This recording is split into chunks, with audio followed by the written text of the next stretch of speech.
But two of my favorite things happened with Kevin. First of all, let's start with WrestleMania. When I heard he was getting the match or getting Austin, I was so happy for him because Austin is a big reason why Kevin is a wrestler. He famously saw Austin in an airport while he's on the Indies, and Austin just said, just keep running your mouth. And to be the guy to get Austin out of retirement. And I know timing and where it happened helped as well. But that told you how over Kevin was with the biggest wrestler of all time, in my view, Stone Cold Steve Austin. That said a lot. So I told a little bit about recently, and I know we put it up as a clip, and you can go watch it at thewrestlingmatchshow.com. I told everything that happened during the match and us being out in the crowd for it, but I always want to tell a story of what happened during the day. So that's my first WrestleMania with the company in person. The two before that, COVID, couldn't go. And I'm thrilled to be part of it. And I worked the kickoff show, and we did some bump episodes there. But during the show, I had nothing. And I remember being backstage, and this is hours before the main event. And I don't think anybody necessarily knew that it was going to be a match, but there would be some physicality between Kevin and Austin. And they set it up as the KO show. And it was like, well, that has the main event, right? And a fairly big stadium. But I remember seeing Austin early, before the show started. Right after we finished, I feel like taping the bump. So a couple hours before the show. And they did the kickoff, and I remember seeing Austin. And I saw Austin as you saw him that night. 316 shirt, shorts. He was somewhere else. I mean, he was so locked in that you could feel it. Don't fuck with him right now. Don't ask him anything. Don't bother him. He's getting back in that ring for the first time since WrestleMania 19. And he doesn't want to do anything but put on the best performance possible for himself, for the company, for Kevin. And I have never, ever in my life seen someone so locked in that they didn't have a clue of anything else. He was just jogging around. And it was, the kid who grew up watching him went, oh my God, there's Stone Cold Steve Austin in a 316 shirt with the jorts, with the knee brace. Like that's who I grew up on. That's one of my favorite wrestlers of all. And here is not Steve Williams. There's Stone Cold Steve Austin right there in every way you'd want to see him. And I remember saying to Kayla, I go, did you? She goes, I said, we're talking. He just like jogs by us. He's just getting loose and warmed up and getting in and is in his zone. And I was just like, I ain't messing with him today. And she's like, no, I can tell he's locked in. And you would see him pop in and out, just getting loose, whatever he was doing. So this is one of my favorite stories that happened. Sami Zayn is there, and he's not wrestling. He wrestles Knoxville the next night, but he's there, and I was like, oh, he's there to watch Kevin. So there's a million things going on, and we're near Gorilla, and there's a lot of people waiting. The Gorilla position, where you now see people right outside of it, there's a lot of people around, and Cody had returned that night, and the stuff with Seth and all that, and right after Seth and Cody, people are around and they want to see Cody and they, want to give congratulations because they had a hell of a match and it was great business. And Sammy is sitting in this golf cart and he's talking to I think I had mentioned Cole brought in everybody from the announce team to get the experience of Mania. So a few of us are standing around. It's like me, Andy Shepard. God, I'm trying to think who else was there.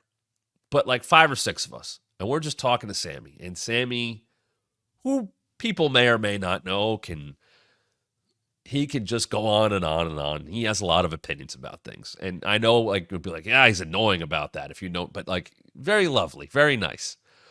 And he's talking to us about dating apps being like Chinese food menus and all this stuff. And Seth comes over, and Sammy and Seth know each other, and he goes, "Hey, just so you know, my friend James watched the match just now, and James he just doesn't like anything, and he's tough to really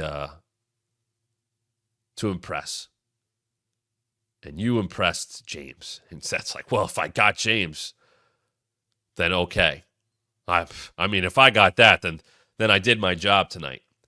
And Sammy keeps telling the story, and he's talking about dating apps being like a Chinese food menu, and Googling things is ridiculous, and it's like complete overload of information, and what are people, and he's just going on, and he's in this golf cart, and I mean 5 feet away is Austin getting ready, and he's getting ready, and Sammy's just in his own world, and Seth just goes, "That's cool as shit," and he points behind, and it's Austin as Austin. As Sammy's just running his mouth over and not loud, just talking to whoever's around as Stone Cold Steve Austin is warming up 5 feet away from it. It was the most like, where am I moment right now. And there, by the way, it's WrestleMania. There are legends. There's Trish Stratus. There's Becky. There's Cody and his family coming around. Austin's right behind. Everybody's around. And it's my first Mania, and I don't get starstruck, and I'm like, "Hey, shut up and do your job." But I kind of looked around going like, "Take this in for a second, you idiot."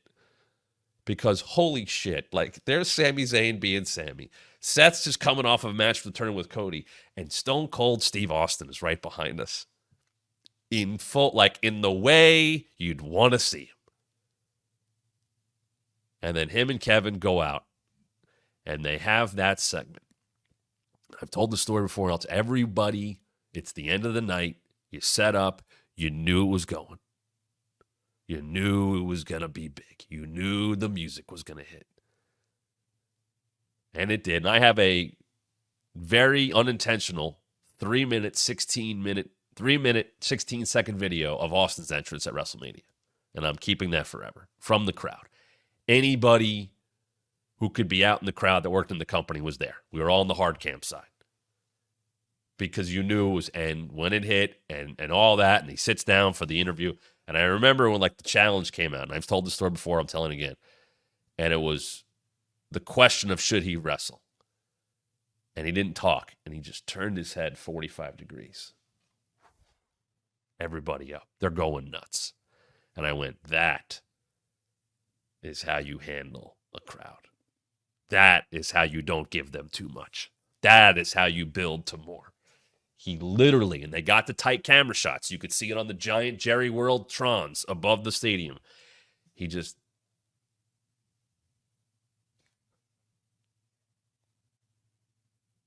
and then it was, blah, blah, blah, give me a hell yeah. And they kick the stuff out, and the bell rings, and the place goes nuts, and they fight everywhere. And the fact that Austin took that suplex on the ground, everybody's like, holy shit. And it was awesome. It was a great moment. And luckily, the next day, Steve came back, and he was still at the show. Dom, if we have that picture, I'd love that one to be. I think I sent it to you. I got to meet him. We had talked to someone who handled his show and his documentary, and they were shooting with him the whole time and all that stuff. And which I think it was just on A&E recently. And I said, "Hey, is it all right?" He's wearing, this is the opposite. He's got the readers on. He's got his Texas hat. He's wearing like these camo sweatpants. I mean, he is as casual and as chill as can be. And I said, "Is it all right if I don't do this?" But I was like, "Is it all right if we talk to him?" So Kayla and I went and talked to him, and we had interviewed him on the bump before. And he was, "Oh, I watched the bump. You guys do your homework, Calvin." So I didn't remember, if he saw it. And we went up. He's like, "Hell yeah, I know the bump. I've been on the show. You guys do a great job." And I talked to him for 2 minutes. And I said, "Listen, he goes, absolutely, get a picture." And it was at such at ease. And this is such a bummer. We go do the bump. We're down the hall. And we had, I think over that day, like Sasha and Naomi and Logan Paul and Miz and all these different people. And something happened we lost somebody as a guest. And we go into the bump set, wherever it was in Dallas at that place. And I get told, we may try to get Austin. And I was like, what? And I was like, oh, okay. But you won't know. Like, he might just come on set. I was like, all right. So we do the whole show, and Byron comes on. No offense to Byron. I feel bad. But we got Byron on because if you remember at the end, Austin brings him in and hits him with the stunner, which I realized, and I went to Byron. I rode the bus back to the hotel with Byron. I said, I am so happy for you tonight. Stone Cold Steve Austin just came out of retirement, and he calls you in the ring to take the stunner. He did his full post-show, used to do it after main events all the time. Who's he going to stun?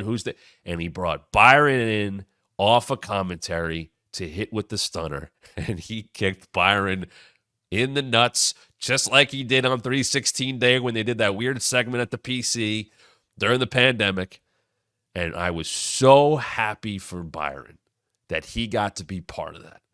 So on the bump, we get told, okay, we don't have Austin. Okay, we got Byron. So we talked to Byron about it, and Byron was fantastic because he's the best, and I'm happy to see him still kicking ass there. I'll make this case. Byron should go in the Hall of Fame someday because Byron has filled every role you possibly can at the highest level, no matter what, moved off commentary, on commentary, backstage, do shows with me, do the whatever. And Byron has 2 WrestleMania moments that no one has. He had the call of a lifetime when Kofi won. And he got to share the ring with Stone Cold Steve Austin in what I'm going to guess will be the very last time Stone Cold Steve Austin ever wrestles. And Austin called him in, and we got to tell that story. So I come back and I go, hey, no Austin, huh? And they're like, oh, no, we had him. And I go, what? We had him. Because of what happened with Austin the night before. And I don't know how many people know this.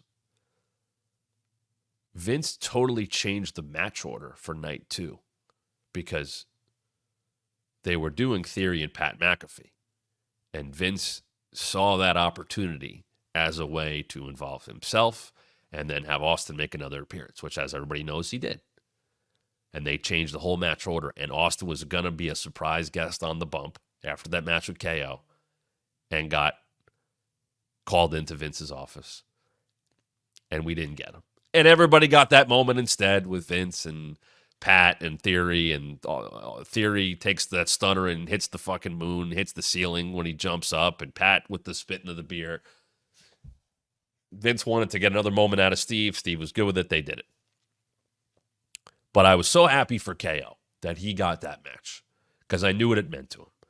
And he main evented WrestleMania with Steve Austin. And then the next year, he main evented WrestleMania again. So Kevin Owens is a 2-time WrestleMania main eventer. Him and Sid, right? But the fact that KO beat the odds. Hey, this is Matt Camp. Thanks for checking out one of our recent clips from the Wrestling Mat. Why is someone so close to The Rock kind of throwing Cody under the bus? Yeah, a lot of people won't engage with Jim Cornette. I did just because I have a mark for Jim Cornette. And Please subscribe right now. Hit the like and turn on notifications so you don't miss a thing. And I think you should listen to your TV partners. Let me tell you about WWE and a little insight. More subscribers means more content. And make sure you follow us on social media at WrestlingMat23 on both Twitter and Instagram.